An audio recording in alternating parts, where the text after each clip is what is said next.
Welcome to Markets Now. I'm Michelle Rook with John Scheve with Superior Feed Ingredients. Lots of green on the board today on the grain and cattle side of things, anyways. And John, let's talk about the grain market. We're seeing some follow through buying here today. Are the markets bottoming, in your opinion? Well, I think seasonally you have to think about the weather that's coming in for the corn and bean markets now. I mean, we went from are we going to get it planted to oh my goodness, it's never going to rain again to well, it might rain. Uh, so I think that the market's always searching for that seasonal low that doesn't guarantee that we don't continue to keep moving lower all the way into the end of June and sometimes even the end of July. That does happen occasionally, although it's not as common.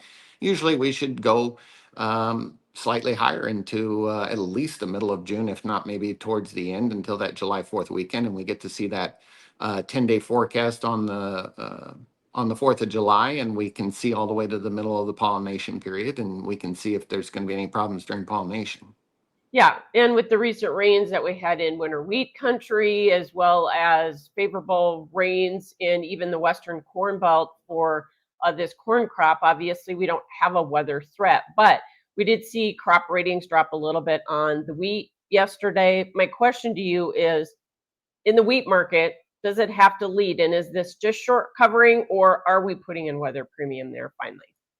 I don't know if we're going to put weather premium in the wheat necessarily, but when you look back, wheat was only yesterday down into the 520s on Chicago, sub 540 there on the Kansas City, and sub $6 on Minneapolis. I think you have to start asking yourself, well, how low is low?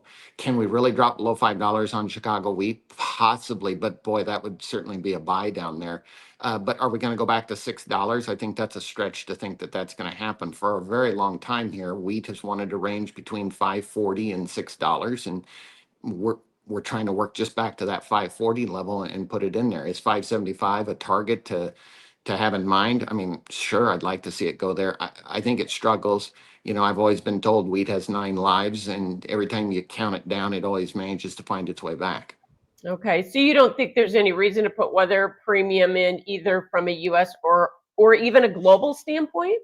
Because we're hearing about dryness in China and some other areas. China irrigates a lot of their wheat, so I don't think that's a big enough concern for me. As far as the rest of the world, you know, there's always wheat being harvested somewhere every 2 months in the world. So there's always something going on that can scare you about wheat, and there's always a reason to be bullish wheat. And at the same time, wheat tends to just go sideways all the Right. time. So what about frost threat in either the Dakotas or Minnesota here? It's supposed to get pretty cold. It's supposed to get cold. It probably will get down into the low 30s, but you know, is it going to freeze? I hope not. You know, it could. If it does, obviously, then you know, the market's going to rally significantly, and maybe that's what is putting a little bit into it here today. But um, if they were really concerned about it, I think you'd be more closer up to the limit than just being up 15 cents. Absolutely. So if wheat is bottom, has corn also bottomed? And how much weather premium do we need, if any, in the corn market? I think that the the planting intentions were, or the planting progress was certainly above average, which was interesting for this time of year. The only area that I see of any concern to me is Ohio, but Ohio doesn't represent a very big part of the crop. I mean, they plant 3.5 million acres of corn a year. They had 30% of it planted, so that's about 1.5. So we're 2 million short. But if you looked at the planting progress in the Dakotas, they're 20% ahead of where they normally are at this time. You also have Ohio as the last state that can get planted. The insurance allows them to go up until like June 5th, whereas parts of North Dakota stop on May 25th, and South Dakota and them stop at on May 31st. So you have basically an extra week to get the corn planted in Ohio. I think they're going to be wet for 10 more days. So they won't get it planted till that first week of June. But talking to farmers from 2019 out there, they all told me, you know, in 2019, I raised one of my better crops, planting it on June 9th, June 10th. And so they're like, am I excited about planting on June 1st? No. Am I concerned? Slightly. But, you know, I can only do what I can do, and I can only get to the field when I can get to the field.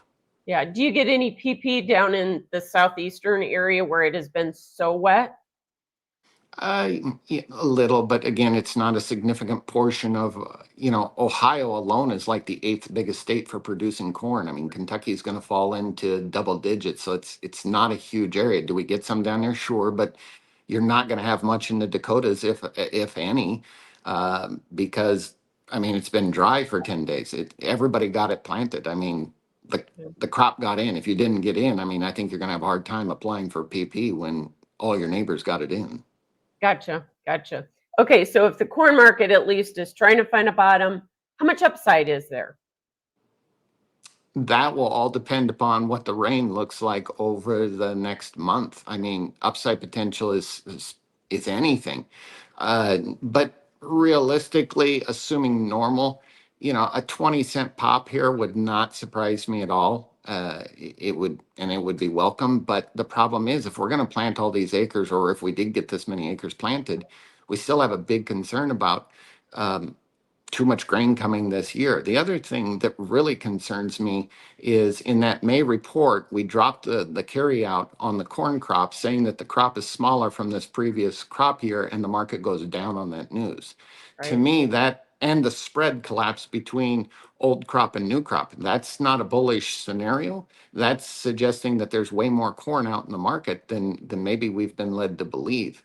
And I still think that that comes back to farmers carrying some of that 23 crop into 24. And I think that the USDA has trouble statistically trying to capture that because you don't need very many farmers capture or carrying a little bit of their crop over to goof up statistics. I mean, it's only a 1% change to get 150 million bushels from one crop year to the next. And statistically, a 1% change isn't very big. And you know, a statistician is going to say, well, that's really close.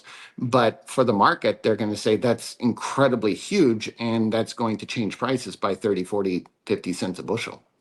Yeah, well, that was certainly those bear spreads were a head scratcher, and certainly there was a lot of people trying to figure out why we saw that collapse when you had such strong demand, especially for exports. So let's talk about the soybean market as well. Soybeans went up. We got into some resistance areas last week, but you had a lot of positive news last week, including China pulling back on tariffs. The WASD only had a 295 million bushel ending stocks figure, but we couldn't take those areas out. Um, was it just because of what happened with bean oil? I think it has everything to do with the rumor that they might not increase the amount of soy oil that needs to be turned into biodiesel or airplane fuel or whatever they want to do with that. If that does not get passed and increased, that is going to be an absolute anchor on soybeans. And if it's an anchor on soybeans, it's going to hurt corn long term. So that bill has to get through, that has to get passed for beans to have any chance at moving higher. Is it just about 45Z, or do we also have to see that 5.25 billion gallons on the RVO levels in the RFS? I will be the first to admit that I'm not sure that there's a difference between the two because I don't understand the difference between each. But I will say that we need to grind that large amount of oil, and I think that means that we have to have that tax credit in place to justify it. Okay. So otherwise, soybeans right now, when we look at China, what's your thoughts about where we end up there? We've pulled back tariffs, as I mentioned, but does the market sit here and say, hey, I have to have a deal before I will also put any premium or rally? I don't think they're going to go off of just a guess.